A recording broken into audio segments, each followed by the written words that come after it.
Hey guys, Trigger John, come back with another Infinite Magicraid video. We are on a day 4 of the Free to Succeed challenge. Actually, it's been going really well. I'm excited to show you guys my progress. I also was able to figure out a few other little synergistic things that worked well within my particular group composition and actually helped me push pretty far so far. I'm excited to keep rolling with it and make it better. So let's go ahead and let's dive into it, explain to you what I did, what I've seen, and also let's talk about some of the things I did to kind of change and move forward in the game that would have nonetheless left me stuck had I not done this.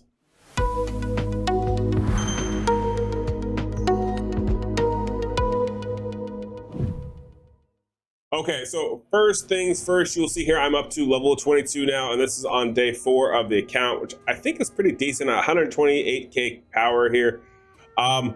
I've gotten some decent heroes. I'm not gonna lie, I got pretty lucky here. I've got Schindler, I've got Soli, I've got Luz now, as well as Zaya, which I know is one of the main nukers on my squad. Luz is pretty good. Actually, he's been super solid, especially with his A3 ability. I hate that the booking process in this takes so many resources, but I get why they do it. They want to make sure this is a long game, not a quick game. They don't want you to hit the end game super fast, and I understand that. I do respect that nature of things. But it's really cool because it's an AoE and it also has enemy max HP, which helps. So he has been super impactful on my account so far. I've also kind of been utilizing Mapka as a healer, as well as obviously Christian. Christian has been super solid so far because I've been really utilizing his shield so much. I don't really care as much about his AoE damage that he's doing or the passive here.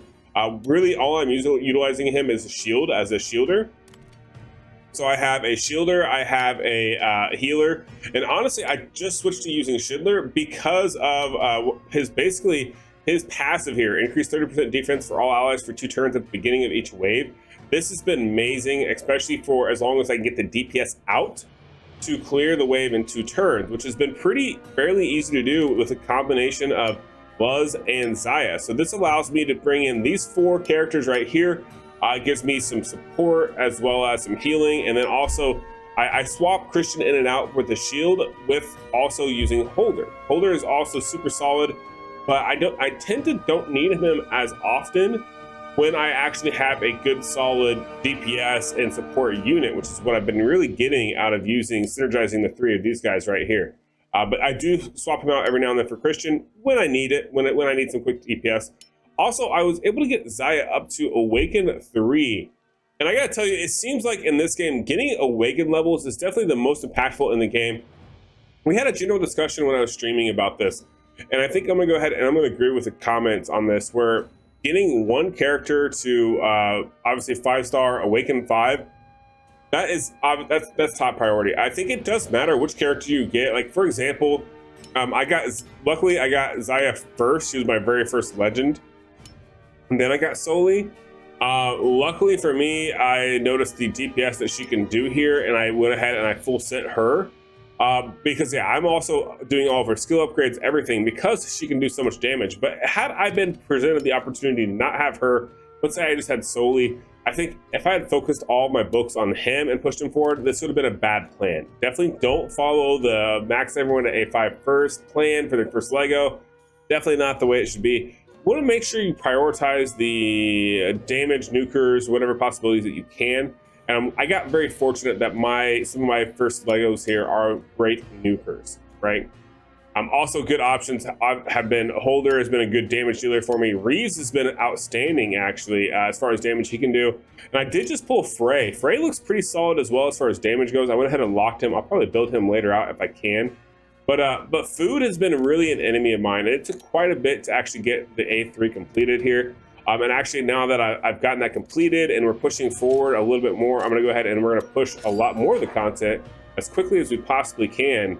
And oh, that's awesome. We just got another skill. Let's go ahead and let's go pop that onto Zaya very quickly. Let's see if this can't go to the ultimate here instead of the passive. Even then, passive, still pretty good. That puts that up to a 70% chance. But I'd really like this to go to do the ulti here. And what did we get? We went to the ulti. Awesome. If we can get that down to a 4-turn cooldown, she is going to be so godly. All right. But yeah, so far it's been great. Also we are able to unlock all the emblems. I've got her all the way down to the A3 emblems here, which makes a huge difference. Definitely don't sleep on getting this magic touch. There's a 12% chance to reduce the cooldown of this skill by 1% turn when casting skills. That is massive. Literally, this particular portion of this emblem makes everything worth it. 12% chance to reduce the cooldown of a skill. Insane. Just think about that when you're struggling in the game. Can you go farm some emblems? Can you get down to that we'll call it passive portion? If you can, go get it. It makes sense. So far, pretty good. Also, I did want to show you, I was able to make it to in the Dwarven Ruins.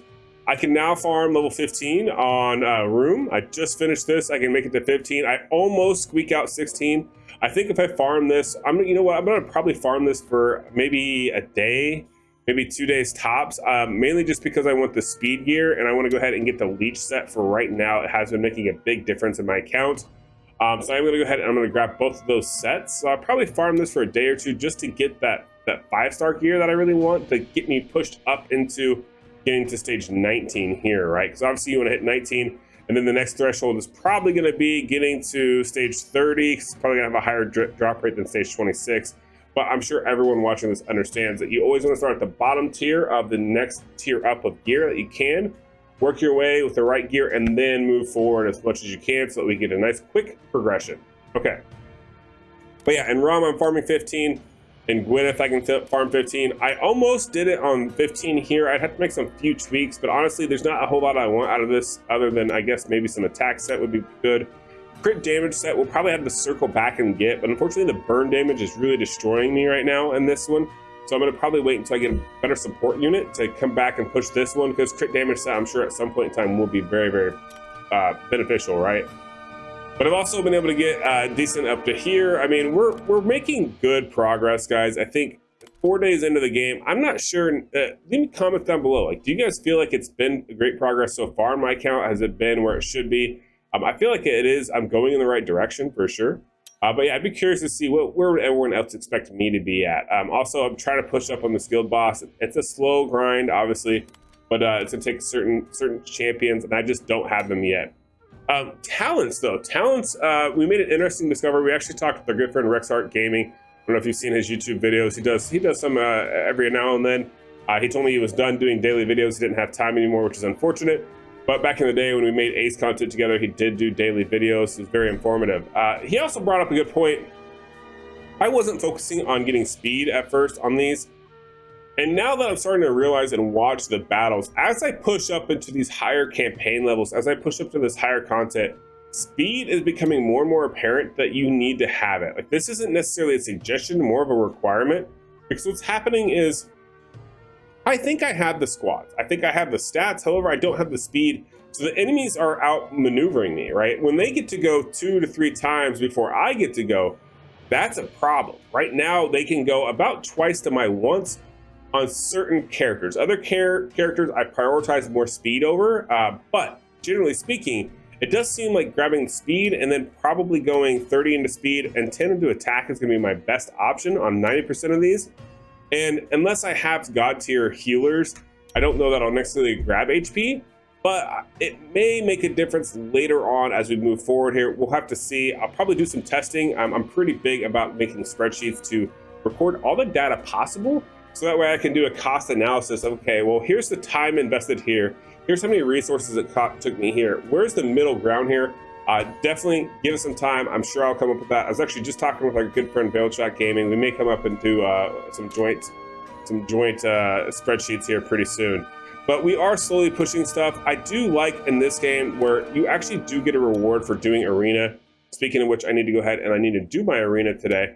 I need to do more of them, I should say. I've already done it once today, but it's full up. So I do need to do more of them. I do like that you need to do your arena. There's an actual incentive in this game to push this content, which is great because typically speaking, I don't ever do arena because I'm not a PvP type player. And the fact that you get a reward that goes directly into your characters as a standard boost, especially at the beginning of a game like this, is just massive. It's very, very helpful as a player, as everything else goes, to where you can actually benefit greatly from getting these stagnant or passive stat increases. from doing just basic content that you should be doing anyways. So definitely keep that in mind. Don't sleep on your arenas if you guys are that are watching. Also, everyone who is watching so far, I thank you so much. Please make sure you like and subscribe my videos. Try to get this channel monetized as quickly as possible. If I can get it monetized, I'll probably dump some of that back into community giveaways. I'm going to try to stay free to play. We may start another account on another server where I'll spend on it with using the money from this. I don't know yet. It depends on how good the game goes. But so far, we're day 4 into the game. I'm enjoying it. I've made some massive leaps and bounds in progress, I feel like, and I can't wait to see what else we come up with. Also, I went ahead and I spent a bunch of wishes, but I got some more back.